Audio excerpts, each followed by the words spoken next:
Lunes de la octava de Pascua. Lectura del Santo Evangelio según San Mateo.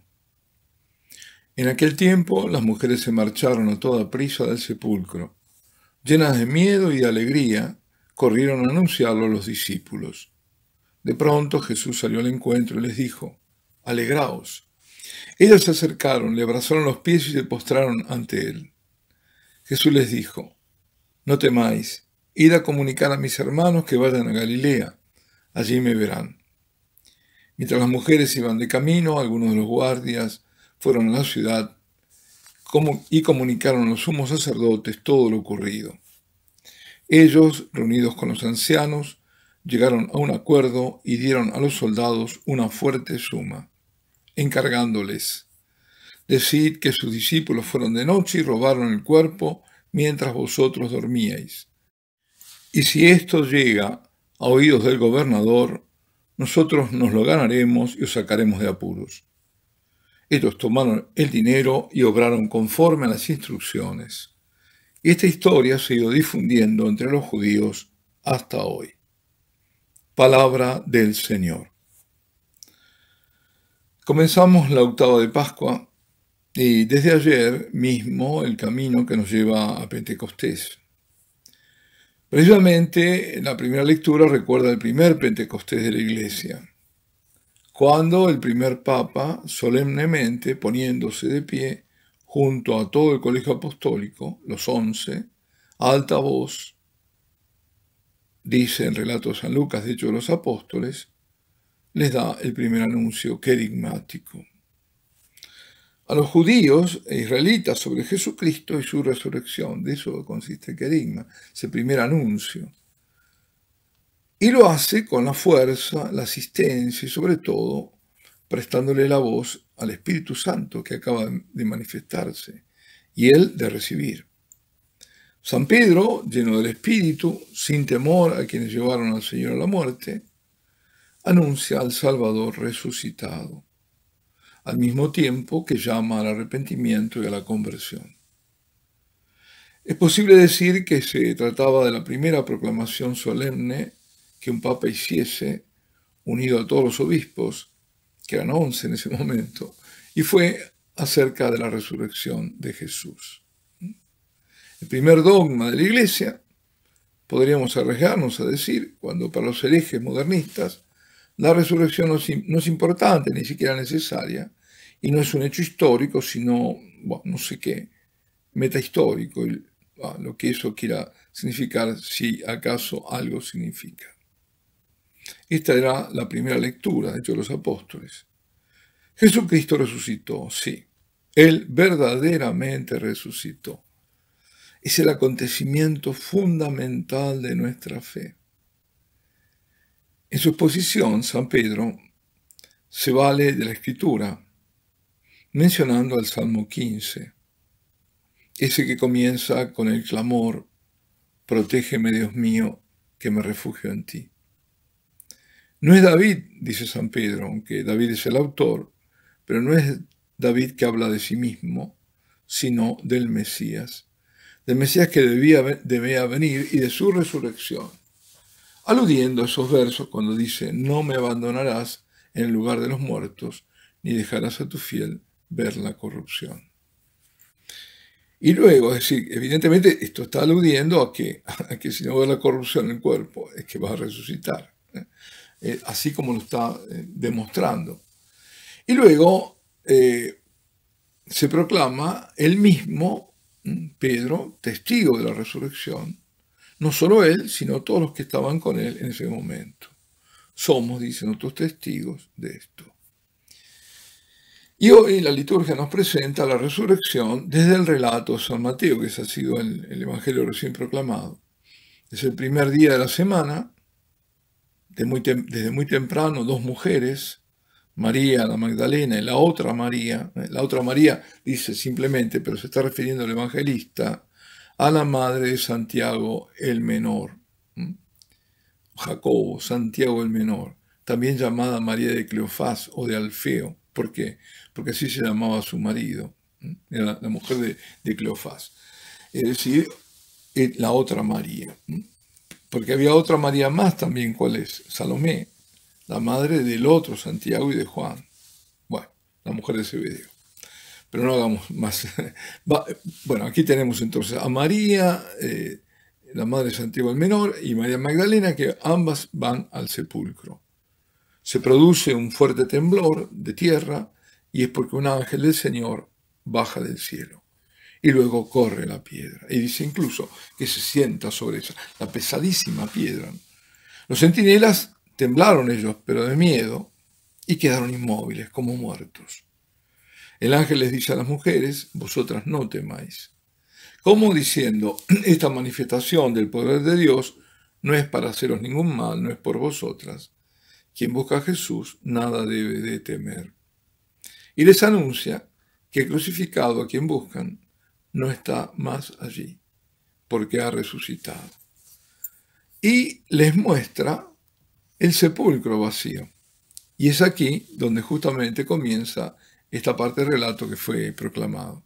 Pero lo anterior era el comienzo, ¿no? Estamos en el capítulo 28, último capítulo de San Mateo. Bueno, pese a que el ángel les había dicho que no temieran, claro, las dos siguen muy impresionadas ante esa manifestación y por la magnitud del acontecimiento. Uno dice, bueno, para más o menos darnos una idea de lo que les pasó a ellas, piensa que vas a un cementerio y de pronto te digan que ya no está a quien buscabas entre los muertos y que encima sea un ángel del cielo y que antes hayas sentido la sacudida de un terremoto. Tremendo. Ahora, entonces se marcharon del sepulcro llenas de miedo, pero también repletas de alegría, porque la noticia no era simplemente, ni siquiera extraordinariamente buena, sino de bondad absoluta y total. Y esta es la raíz misma del Evangelio, que a falta de palabras y con excesiva sobriedad llamamos así buena noticia. Buena noticia, pero que un hombre haya resucitado y que su resurrección no sea exclusivamente personal, sino que por ella a nosotros, que vamos a morir, también nos va a hacer resurgir de la muerte, para nunca más morir. Bueno, eso es muchísimo, muchísimo. ¿Qué más decir sino que asimilar esta verdad, que se dice fácil, pero que ante las tragedias, las duras pruebas, las muertes cercanas y los miedos, pues se vuelve difícil terminar de creer. Uno queda obnubilado. No en la resurrección del Señor, no, sino en la propia.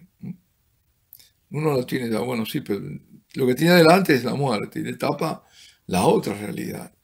Sin embargo, si Jesucristo pasó por todo lo que pasó, si el Padre envió al Hijo y éste, siendo Dios, se encarna para no solo enseñar y obrar prodigios, para mostrar que sus enseñanzas venían de Dios, sino sobre todo, para saldar la deuda infinita que la humanidad tenía con Dios, por la que el pago es la muerte.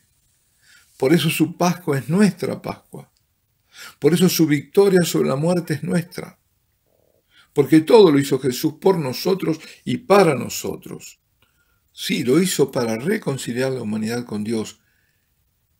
Y la humanidad o el hombre está reconciliado en la medida en que lo acepte a Él como Salvador, como el Mesías. Esa es la condición puesta por el Padre. Quien no acepta al Hijo, no acepta al Padre. No acepta la salvación que el Padre le ha brindado por medio de Jesucristo. No aceptando a Jesús, a su pasión, muerte y resurrección, y reconociéndolo o no aceptándolo como el único Salvador, como el Salvador personal, cierra el acceso al único camino al Padre. Se cierra a la verdad, se cierra a la vida. Porque cierra a Cristo, que es el camino a la verdad y la vida. En otras palabras, en pobres palabras diría, Cristo no resucitó para Él, sino para nosotros. No fue a la muerte para Él, sino para nosotros, para que podamos reconciliarnos con Dios y tengamos la vida eterna. Por eso, su resurrección es mi resurrección y la tuya. Y cuando las dos Marías, además, volviendo al relato, iban corriendo, se encontraron nada menos que con Jesús y les dio el mandamiento pascual: alegraos. Ser testigos del resucitado, como fueron ellas, primero y luego todos los demás, es ser testigos de alegría. El Señor ha resucitado, sí, Él verdaderamente ha resucitado. Pasamos nosotros también de la muerte a la vida. Y ellas, por primero de todo, sin duda alguna, su madre, ¿eh? Bueno, pero se alegraban e iban a transmitir tanta alegría a los hermanos, no de sangre, hermanos, sino a todos los que habían seguido a Jesús. Y los centinelas iban a comunicar lo que había pasado a los sumos sacerdotes, como que se cruzan, uno va para un lado, otro. Ninguno de ellos se alegra, estos sumos sacerdotes, ni se siente interpelado, ni se precipita en su trágico error a la verdad. Nada de eso, al contrario, traman el engaño. Decid que los discípulos fueron de noche y robaron el cuerpo mientras ustedes dormían. Tal argumento es absurdo, porque recurren a testigos dormidos. Como dice San Agustín, oh infeliz astucia, cuando estaban durmiendo, ¿cómo pudieron ver? Si nada vieron, ¿cómo pueden ser testigos? Sin embargo, como escribe San Mateo, esta historia ha sido difundiendo entre los judíos hasta hoy. Y precisamente ahora entre los judíos ortodoxos está circulando la noticia que ya llegó el Mesías esperado. Algunos ya lo han visto, tiene nombre, creo que, no me acuerdo primero, pero Ben David, hijo de David, y dicen que es el Mesías. Veremos si es este u otro el que tenía que venir como Mesías, aquel que dijo el Señor, yo vine en mi nombre, en nombre de mi Padre, y no me habéis aceptado, vendrá otro en su nombre y lo aceptaréis.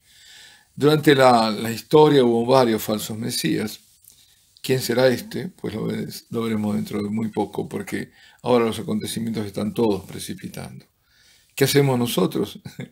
Bueno, ser testigos alegres del resucitado y vivir como tales. Y además, por supuesto, siempre estar rezando y muy cerca del Señor en la oración y en la adoración. Hacer como las mujeres que se postraron ante Él. Alabado sea Jesucristo.